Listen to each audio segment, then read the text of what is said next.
Assalamualaikum warahmatullahi wabarakatuh. Bagaimana kabar Anda soleh-soleha semuanya? Semoga selalu dalam keadaan sehat ya. Dan hari ini di mata pelajaran IPA kita akan melanjutkan materi kita, yaitu kita akan membahas struktur dan fungsi jaringan pada organ akar. Nah, apa saja ya jaringan yang ada pada akar tumbuhan? Nah, sebelum belajar, siapkan diri Ananda, siapkan alat tulisnya, dan jangan lupa mengawali belajar dengan berdoa. Juga isi daftar hadir yang sudah saja siapkan ya. Dan simak materi hari ini dengan sungguh-sungguh. Selamat belajar. Nah, coba Anda perhatikan gambar berikut ini. Ini gambar berbagai macam bentuk akar ya.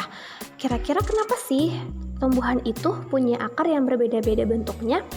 Bagaimana tumbuhan bisa membentuk bentuk-bentuk seperti ada cabang, ada rambut akar. Nah, untuk mengetahui itu semua, kita hari ini akan belajar tentang jaringan yang menyusun akar suatu tumbuhan. Nanti Ananda kerjakan ya soal berikut ini. Soalnya ada 5, yaitu Ananda menjelaskan fungsi dari 5 jaringan ini. Jaringan ini adalah jaringan yang menyusun akar ya. Jelaskan fungsi dari jaringan-jaringan tersebut. Jadi ada 5 soal, kerjakan di buku ya, ditulis, kemudian dikumpul fotonya kepada ustazah. Nah, sebelum menjawab itu, simak dulu materi berikut ini supaya Ananda bisa menjawab dengan benar. Tujuan pembelajaran kita, Ananda mampu menjelaskan struktur dan fungsi dari jaringan penyusun akar. Kemudian Ananda mampu mengkomunikasikan hasil pengamatan struktur dan fungsi jaringan pada akar dengan benar. Allah Subhanahu wa Ta'ala berfirman dalam Quran Surah At-Taha ayat 53 yang artinya, yang telah menjadikan bagimu bumi sebagai hamparan, dan yang telah menjadikan bagimu di bumi itu jalan-jalan dan menurunkan dari langit air hujan. Maka kami tumbuhkan dengan air hujan itu berjenis-jenis dari tumbuh-tumbuhan yang bermacam-macam. Nah, Ananda, kita sudah tahu ya, kemarin kita belajar kan tentang organ-organ yang ada pada tumbuhan. Organ-organ itu berbagai macam bentuknya, punya ciri khas yang berbeda-beda. Ada juga tumbuhan yang diberikan Allah kelebihan dibandingkan tumbuhan lain ya. Itu semua adalah tanda-tanda kekuasaan dari Allah Subhanahu wa Ta'ala. Jadi pelajari materi hari ini dengan sungguh-sungguh supaya kita senantiasa meningkatkan keimanan kita dan ketakwaan kita kepada Allah. Struktur dan fungsi jaringan pada akar. Nah, coba amati gambar berikut ini ya. Ini gambar penampang membujur akar. Jadi kalau akar itu kita belah ya, seperti ini yang ada di bagian dalam akar itu.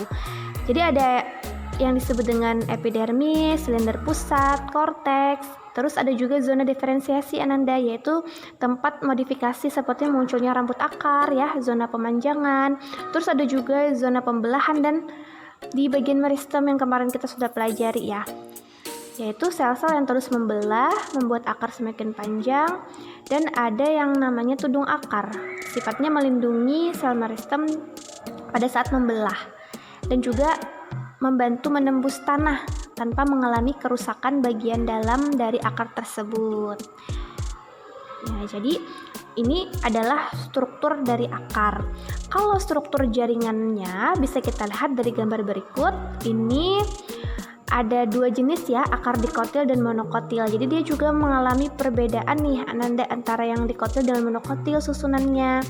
Yang pertama dulu untuk epidermis ya. Epidermis ini adalah jaringan terluar yang melindungi akar.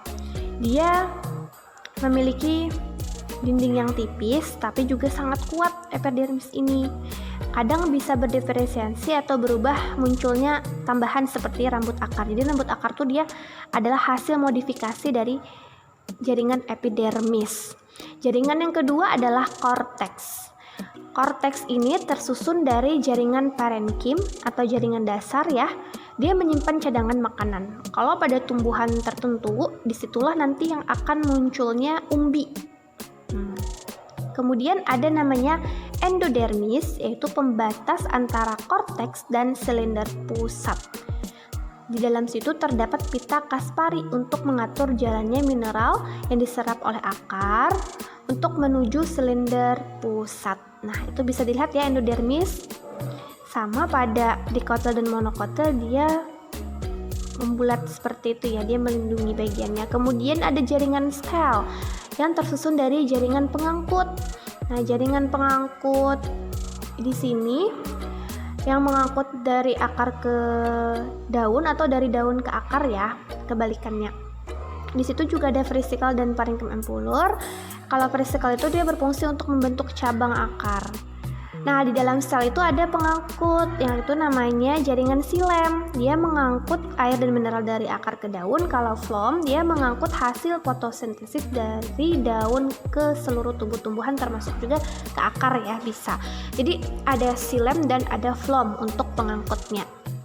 Nah, itu tadi ya Ananda jaringan-jaringan yang ada pada akar. Jadi jaringan ini ukurannya itu sangat kecil. Jadi untuk dapat mengamatinya kita harus menggunakan alat bantu yaitu mikroskop. Nah, tadi setelah kita amati ya, ada beberapa jaringan yang terdapat pada akar. Yang pertama jaringan epidermis ya. Jaringan ini menutupi permukaan tumbuhan. Ciri-cirinya dia selnya itu seperti balok gitu, seperti pagar yang mengelilingi suatu organ. Contohnya tadi gambar organ akar ya. Dia berlapis tunggal, rapat, tidak ada ruang antar sel, tidak memiliki klorofil dan bermodifikasi sesuai dengan letak dan fungsinya. Kalau pada akar dia bermodifikasi menjadi rambut akar.